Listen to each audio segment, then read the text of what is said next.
So I've collected some vintage 30 speakers, and in this video I'm going to do a comparison and evaluation of all of them, and check out the variations between them.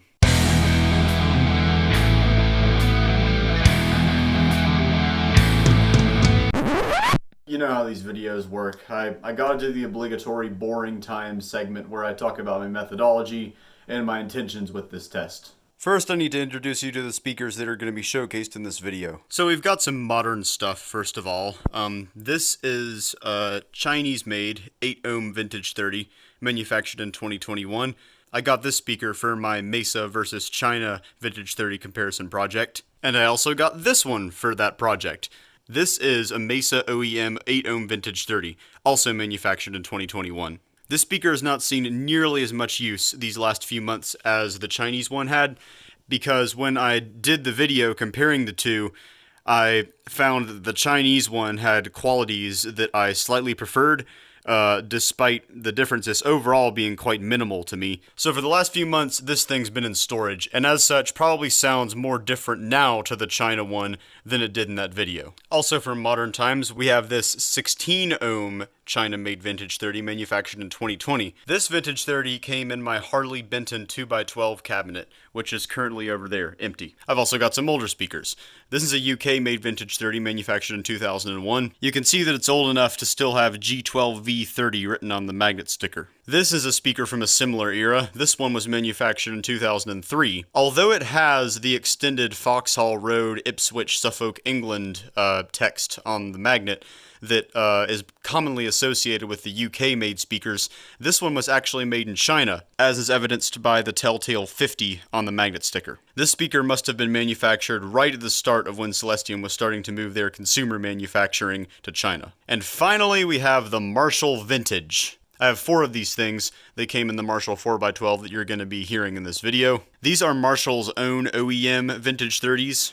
Despite the name Marshall Vintage, these are vintage 30s, just under a different name. They are made OEM for Marshall to put in their 1960 V cabinets. They still have the Type 444 cone that all vintage 30 speakers do. The only difference between Marshall Vintages and other vintage 30 speakers is these are rated for 70 watts, whereas other vintage 30 speakers are rated for 60. I'm not sure if this creates a difference in voicing or whether it's just a difference in power handling. Either way, it's hard to tell because all of these speakers have aged differently. They were all manufactured in different times.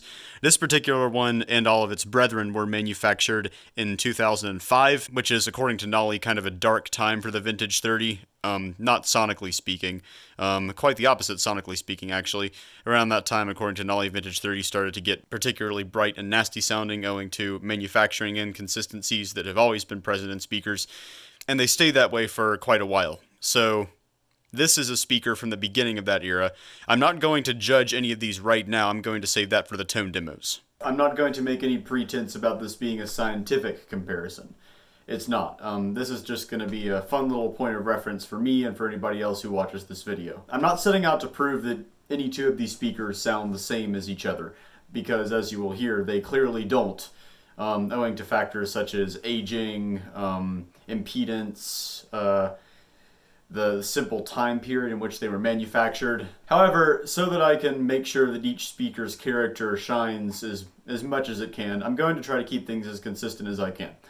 So, needless to say, I'm not going to change my amp settings from speaker to speaker. All of the speakers, when they are recorded, will be housed inside this Marshall 4x12 right here. My guitar is going to go into a simple tube screamer and noise gate setup and straight into the amp. Each speaker is going to be recorded with this SM58 microphone aimed at the center of the dust cap of each speaker and placed about 4 finger widths away from the cabinet grill cloth. There are a couple reasons why I am placing the microphone in the center of the speaker as compared to what many metal guys are wont to do, where they place the microphone on the cap edge of the speaker. First, you might know that different sides of the dust cap on a speaker sound different, particularly the one where the glue blobs are and the lead enters the cone.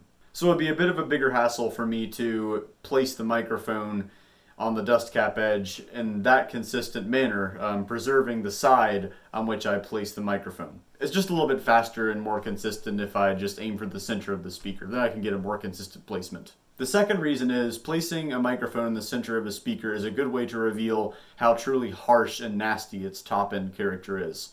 Like if you can put a microphone in the center of a speaker and the recorded sound is still not too harsh or spiky up in the top end, then you know you've got a really great sounding speaker on your hands that's real smooth in the top end, and then you can push really hard with a really bright amp and a really aggressive sound, and it still won't be too bad, and you can pretty much just throw a microphone up in front of it and instantly have a polished tone, and you're good. The first set of sound demos you're going to hear are the 6 full mix demos, one for each variation of the speaker. The rhythm guitars are not going to have any EQ or processing on them. The lead guitars are only going to have a simple bit of low and high pass on them. After the full mix demos are done, I'm going to do a more Ola Kyle Bull style segment where I just sit in front of the amplifier like I'm doing right now, move the microphone around to different speakers on the cabinet, improvise some 4-note chugging riffs to let you hear how the speakers sound in isolation, and then tell you which one I would be most likely to use on a recording and evaluate all of the speakers' sounds. Finally, because there are good tones to be had from all of these speakers, no one of them is like truly abysmal, I'm simply going to record each speaker again and make it sound the best that I can by whatever means necessary. This means changing the microphone position, applying EQ to the recorded sound, and all that. So now that boring time is over, let's hear the full mix demos.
Alright, now that the full mix demos are over, let's check out these things in isolation. First one we're going to be looking at is the 8-ohm 2001 manufactured Vintage 30. The setup has remained unchanged from the full mix demos.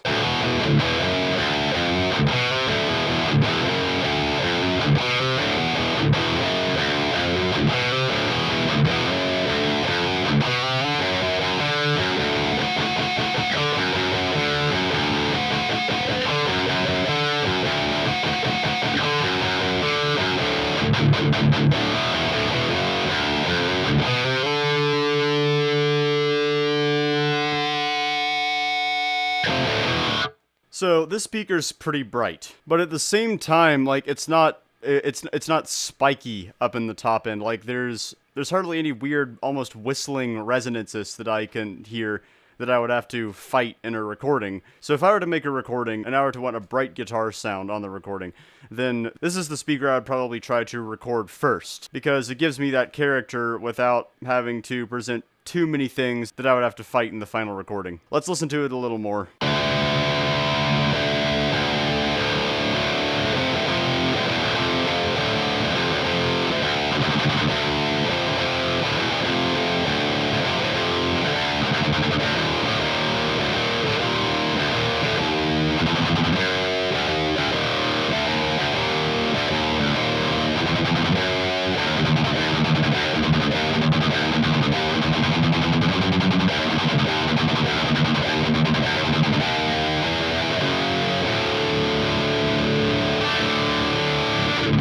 Alright, next let's check out the OEM Mesa speaker that was manufactured in 2021.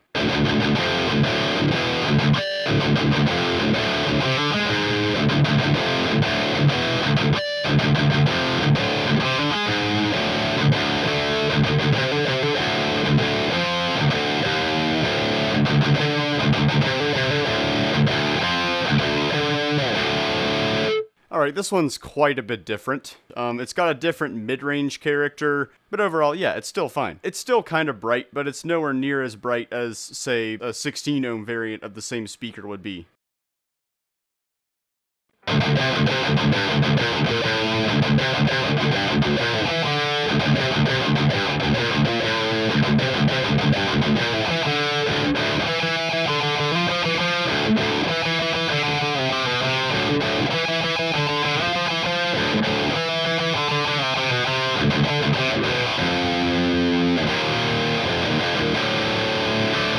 You'll remember that this is a speaker that I purchased for my Mesa versus Chinese Vintage 30 comparison video that I did a few months back. The next speaker that I'm going to show in isolation is the other one that I bought for that video, the 8-ohm Chinese Vintage 30, also manufactured in 2021. Again, I expect them to sound more different now than they did in the video, because the Mesa one's gotten far less use than the Chinese one over these last few months.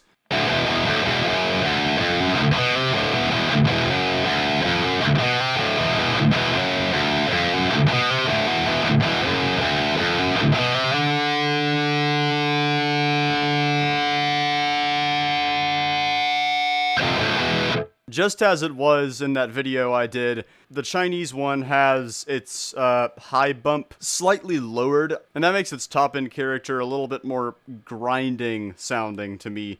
Again, I'm using vague tone terminology. I hate doing that, but there really is no other way for me to describe it right off the fly, unless I were to look at the frequency spectrum afterwards or something. I don't know, something about the placement of that high peak makes the Mesa one sound a little bit weaker to me. So for recordings for the last few months, I've preferred using the Chinese one.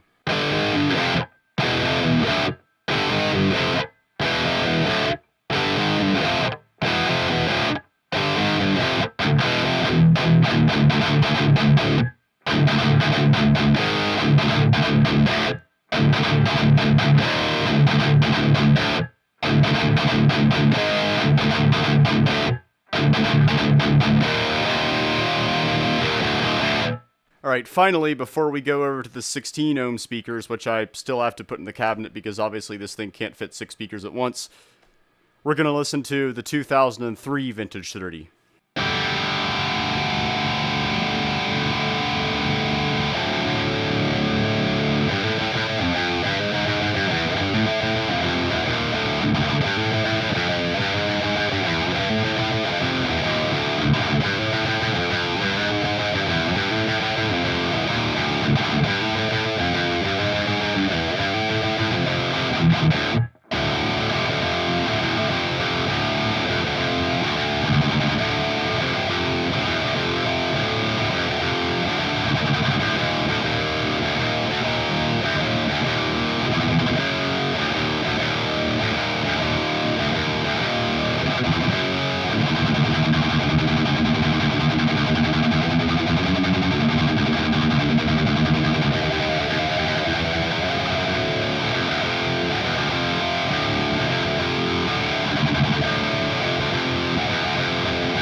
There's something special about this one. Even though I've got the microphone placed in the center, it's still not too bright, it's still not too harsh. It takes the inherently harsh character of this amplifier's lead channel very well. And also, it just sounds massive. It sounds like it's in a bigger cabinet than it actually is. Like, it sounds closer to what I think of when I think of a Mesa oversized 4x12 than a Marshall 4x12. So, for that reason, this speaker, the 2003 one, is the one that I overall reach for the first when I'm trying to record guitar, whether I just want to record something for the sake of practicing, or whether I want to record something for a song. Yeah, this one's just absolutely fantastic. Easily my favorite out of the bunch. All the other ones are varying degrees of good to bad, but they are all completely usable. None of them are truly terrible, but this is the best out of them all. So let's listen to it a little bit more before we move on to the 16 ohm speakers.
Alright, the first 16 ohm speaker we're going to look at is the 16 ohm 2020 manufactured China one.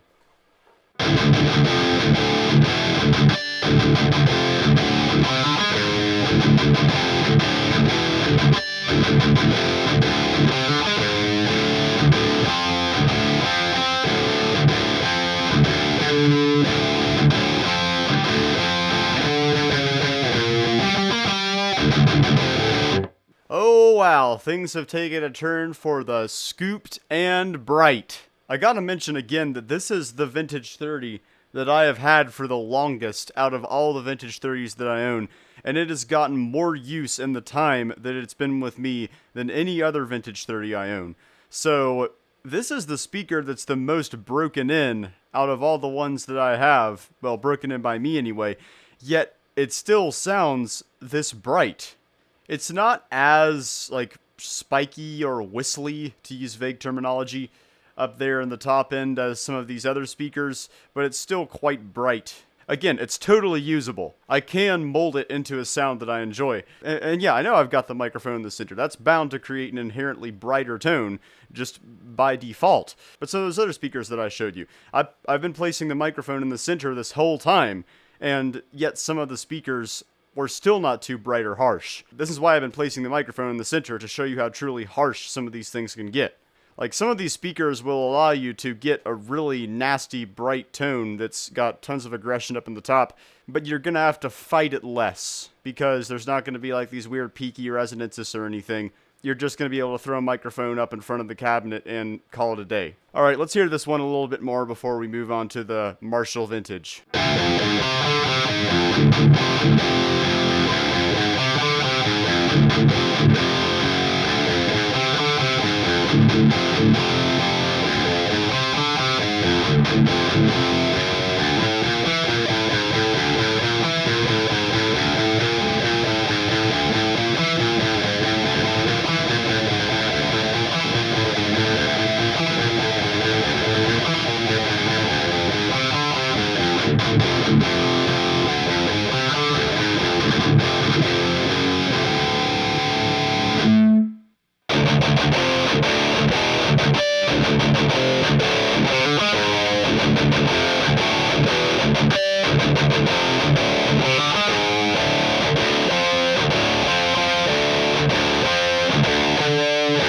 This is the worst sounding vintage 30 variant I own. This fucking Marshall Vintage, man. One, it's the harshest sounding out of all of them. Two, the bass response is incredibly weak. And three, it's got this bizarre, scooped yet honky mid-range character. Overall, it's just not great. I mean, the modern Chinese 16 ohm one that I just showed you also had kind of a weak bass response. It was also pretty freaking bright, but this one just takes it to the next level. Now, I know that it probably has something to do with the time in which it was manufactured. Again, this was a 2005 manufactured speaker, which is, according to Nolly, when vintage 30 sounds kind of starts to go off the deep end. And again, I have to stress, this is still totally usable. I can still get a good tone out of these in a final recording. I just have to do things like changing my amp settings, moving the microphone around, processing the recording with EQ and all that. But it's more steps, you know? The greatest pieces of gear are the ones that you don't have to fuck around with hardly at all to get a great sound from them. But I'm still going to try to get a good sound out of all of these speakers in the final part of this video by any means I can. So yeah, I'm going to change my amp settings, I'm going to move the mic around to different parts of the speaker, I'm going to apply EQ to the recordings. All of these speakers are totally usable. Some of them are just harder to make work than others. Let's listen to this thing a little bit more.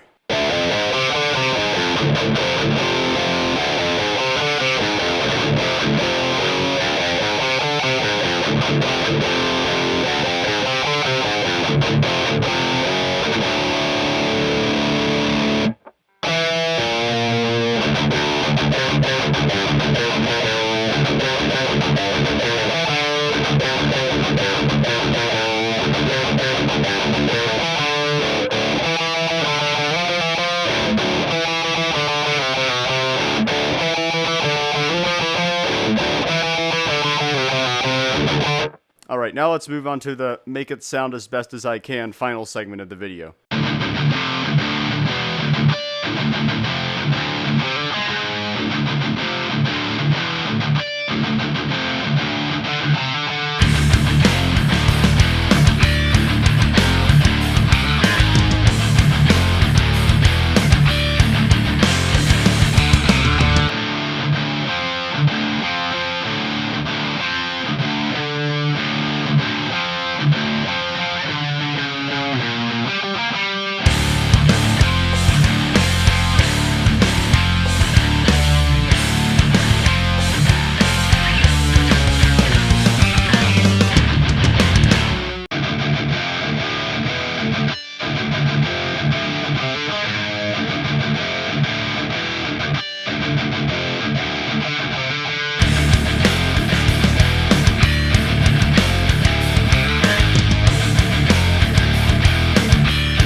that was interesting.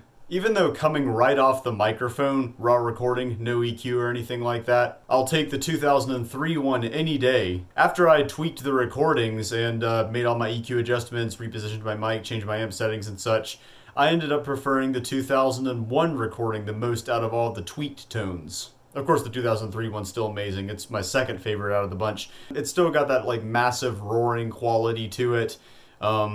It's got lots of aggression up in the upper mids. I pushed it pretty hard with the presence and the highs because I knew that it could take it. And I did get a very aggressive sound, but something happened this time. Something happened just made the 2001 one sound a little bit more special. Even though, again, raw off the microphone, I would take the 2003 one any day. I guess this kind of proves an unintentional point that I'm making with this video. You can make just about any piece of musical equipment sound fine and maybe even discover some unique character along the way. But again, it's the pieces of gear you don't have to fuck around with hardly at all to get a great sound out of them that are the best. Alright, I think that about wraps up everything I wanted to showcase in this video. I could have shown more, but the video was getting too long. Along with the first set of full mix demos, I wanted to put in their soloed guitar tracks as well. And for the second set of full mix demos where I tweaked the tones a little bit, I wanted to have the entire full mix demo play through, and then I wanted to have the solo guitars for those full mix demos play through, but I had to alternate between them because, again, video is getting too long. But I still want to present a more complete picture. So what I'm going to do is I'm going to take all the relevant recordings from this video. I'm going to take the first set of full mix demos and their soloed guitars. Going to take the second set of full mix demos with the tweaked tones and their soloed guitars. I'm going to put them all in a Google Drive folder, which I'm going to link in the description. And you can peruse them at your leisure and get a bit of a fuller picture that way, I guess. With that being said, if you like this video, be sure to leave a like, leave a comment. Tell me which speaker was your favorite. Tell me which one you'd be most likely to use in a recording. Tell me about your Vintage 30 experience too, or just your speaker experience in general, because I'm always on the lookout for speaker stories. And like, there's kind of been this trend in the online metal recording community as of late. It's like, be original. Don't use vintage 30s. Vintage 30s will make you sound like everybody else. I don't subscribe to that viewpoint because, as I've clearly shown in this video, vintage 30s come in many different flavors, and barring a few variables that you can look out for, it's pretty much a crapshoot whether or not the one you're going to get is a good one, whether its character is going to be, and all that. And it is probably, whether it's by impulse or physical speaker, the speaker that shows up most on metal recordings. So I think it's fun to explore all of what the various ages, impedances, and variations of the Vintage 30 that there is to offer. So yeah, this has been my little showcase, my little demonstration and evaluation of the variants I own. My handle is Lord of Diamonds, and I am signing off now.